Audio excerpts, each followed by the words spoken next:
नमस्कार, दैनिक महाराष्ट्र देख रहे हैं आप। खबरों के इस बुलेटिन में आज हम आपको महाराष्ट्र की सभी महत्वपूर्ण खबरों के बारे में बताने वाले हैं। तो पहली बड़ी खबर से शुरुआत करें। आपको बता दें, निलंबित विधायकों को लेकर बीजेपी को बड़ी राहत है। क्या चुनाव है या आयोग का फैसला? निलंबित 12 विधायकों पर बीजेपी को बड़ी राहत मिली है। ये निलंबित विधायक राज्यसभा चुनाव में वोट डाल सकेंगे।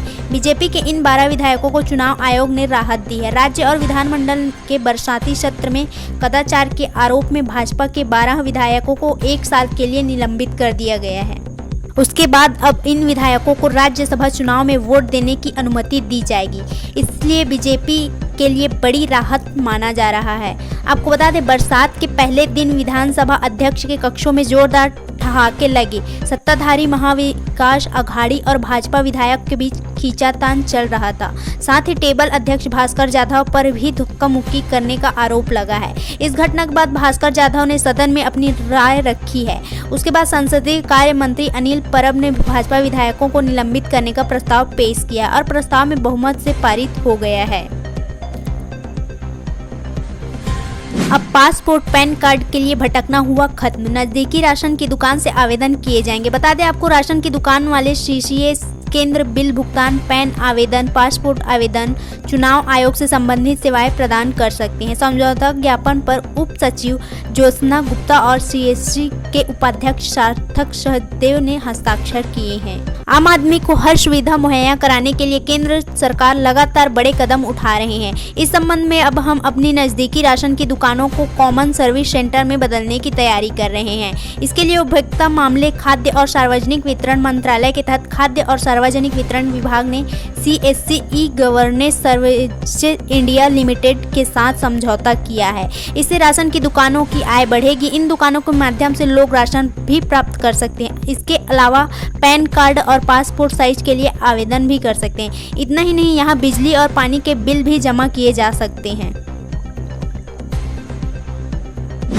पुलिस के खिलाफ शिकायत के लिए नासिक में प्राधिकरण। नासिक में पुलिस शिकायत प्राधिकरण शुरू किया गया है। नागरिक ऐसे दुर्व्यवहार करने वाले पुलिस अधिकारियों या पुलिस के खिलाफ शिकायत दर्ज करा सकते हैं। अक्सर ऐसा होता है कि बाढ़ ही खेत है। कानून लागू करने वाले अक्सर कानून के शिकार होते हैं। फिर किसके पास ऐसा सवाल है कि पिताजी से उनके खिलाफ पूछें। नासिक में पुलिस अधिकारी पर पुलिस की शिकायत प्राधिकरण शुरू किया गया है। पुलिस की शिकायतों पर नागरिक पंजीकृत किया जा सकता है। आपको बता दें, पुलिस की वर्दी से मिलने वाले कई लोग इसका दुरुपयोग करते हैं। फिरौती की वसूल, किस्त की वसूली, रिश्वतखोर महिलाओं से के साथ दुर्व्यवहार, पैसे के लिए उत्पीड़न, झूठे आरोपों में शामिल होने या पुलिस अधिकारियों और पुलिस द्वारा किए जाते हैं। हालांकि आम आदमी का कोई संरक्षक नहीं होता। थाने में पुलिस के खिलाफ शिकायत दर्ज नहीं है। इसके समाधान के लिए नासिक जिले में पुलिस शिकायत प्राधिकरण का गठन किया गया है। इस स्थान पर आम नागरिक, पीड़ित पुलिसकर्मी और राष्ट्रीय और मानवाधिकार आयोग का कोई भी व्यक्ति पुलिस अधिकारियों और उनके खिलाफ शिकायत दर्ज करा सकता है। इस प्राधिकरण का काम नासिक समेत 5 जिलों में किया जाएगा। नासिक जिले में खतरे की घंटी, 96,961 कोरोना मरीज, अकेले सिन्नार में 278। नासिक में कोरोना के मामले 21 सितंबर यानी मंगलवार को 961 कोरोना संक्रमित, अकेले सिन्नार में 278 मरीज मिले हैं, जिससे आशंका बढ़ गई है कि पिछले कुछ दिनों से नासिक जिले, सिन्नार और निफाड़ में मरीजों की संख्या बढ़ती जा रही है और यह दोनों की जगह हॉट स्पॉट बनते जा रहे हैं। सिन्नार शहर की सीमा के करीब है, इससे इस क्षेत्र के मरीजों की संख्या बढ़ने की संभावना बताई जा रही है। शहर में मरीजों की संख्या तेजी से बढ़ रही है। इसे देखते हुए हमें नासिक पर नजर रखनी चाहिए। प्रदेश के मुख्य सचिव सीताराम कुंटे ने कहा है कि यहां कोरोना टेस्ट बढ़ाए जाए। कुंटे ने वीडियो कॉन्फ्रेंसिंग के जरिए नासिक नगर, पुणे, ठाणे और सतारा जिलों में कोरोना की स्थिति की समीक्षा की है। इस बार उन्होंने कलेक्टर से चर्चा की है। वहीं जिले में अभी भी कोरोना के मरीजों की संख्या बढ़ती ही जा रही है। मंगलवार को 961 कोरोना मरीज मिले हैं। इनमें नगर निगम क्षेत्र के 265 और ग्रामीण क्षेत्र के 672 शामिल हैं। सबसे ज़्यादा मरीज सितार में 278, निफाड़ में 159 मिले हैं। मुंबई में नासिक के आदिवासी क्षेत्र में धामाकीवाड़ी की चर्चा। महाराष्ट्र सरकार ने स्कूलों को बंद करने का फैसला किया है, लेकिन शिक्षा जारी रखी है। सरकार ने ऑनलाइन शिक्षा की घोषणा की है। हालांकि नेटवर्क और मोबाइल फोन की कमी के कारण दूरस्थ क्षेत्रों में ऑनलाइन शिक्षा की सीमित कर दिया गया है। प्रायोगिक शिक्षकों ने इस संकट का मार्ग प्रशस्त कर ज्ञान प्रदान करना जारी रखा है। नासिक के आदिवासी क्षेत्र के धमाकेदवाड़ी गांव का टीवी स्कूल उनमें से एक है। इस पहल को संगठन ने मुंबई में देखा है। सुदूर पहाड़ी आदिवासी क्षेत्र के धमाकेवाड़ी में एक टीवी स्कूल स्थापित किया जा रहा है। धमाकेवाड़ी पैटर्न छात्रों को प्रिय हो रहा है। धमाकेवाड़ी इगतीपुरी तालुका में एक आदिवासी वाड़ी है जो 1 घंटे से फोन नेटवर्क न होने जैसी कई समस्याओं से त्रस्त है। यहाँ तक कि जब दूरस्थ आदिवासी वाड़ी में स्कूल बंद थे तब भी अवलिया शिक्षक प्रमोद परदेशी ने 3 बेकार टीवी सेटों का उपयोग करके स्कूलों को घर घर भरने का एक धमाकेवाड़ी पैटर्न विकसित किया है। यह पैटर्न छात्र हितैषी हो गया है। औरंगाबाद नगर निगम द्वारा दिए QR कोड पर आधारित कोविड जांच रिपोर्ट। साल भर में उपलब्ध 5 लाख से अधिक रिपोर्ट।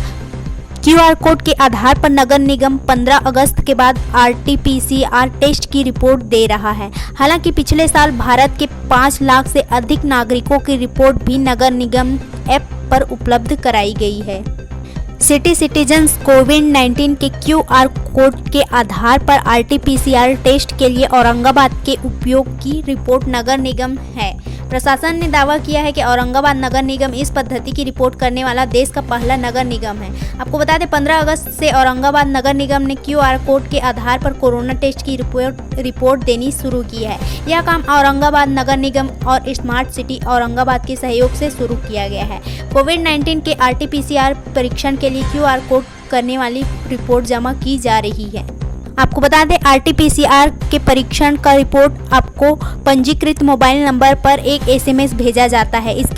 इसमें आपकी SRFI ID का उल्लेख होगा। 12 घंटे के बाद SMS के जरिए एक लिंक आएगा। उस लिंक पर आपका RFA ID और मोबाइल नंबर दर्ज करें। आपको पता चल जाएगा कि आपका टेस्ट पॉजिटिव है या निगेटिव। इस रिपोर्ट में आपके टेस्ट का QR भी कोड दिया जाएगा। शिवसेना ने आखिरकार 35 करोड़ रुपए के टेंडर को दी मंजूरी। कोर्ट जाएंगे बीजेपी प्रभाकर शिंदे। भारतीय जनता पार्टी के पार्षदों ने इस पर बोलने की मांग की है। हालांकि भारतीय जनता पार्टी समूह के नेता प्रभाकर शिंदे ने आरोप लगाया है कि बेस्ट कमेटी के अध्यक्ष ने प्रस्ताव को खारिज किए बिना उसे मंजूरी दे दी थी। आपको बता दें मुंबई में समिति बैठक में आज जब वेस्ट डिजिटल टिकट के टेंडर का प्रस्ताव चर्चा में आया तो भाजपा पार्षदों ने इस पर बोलने की मांग की।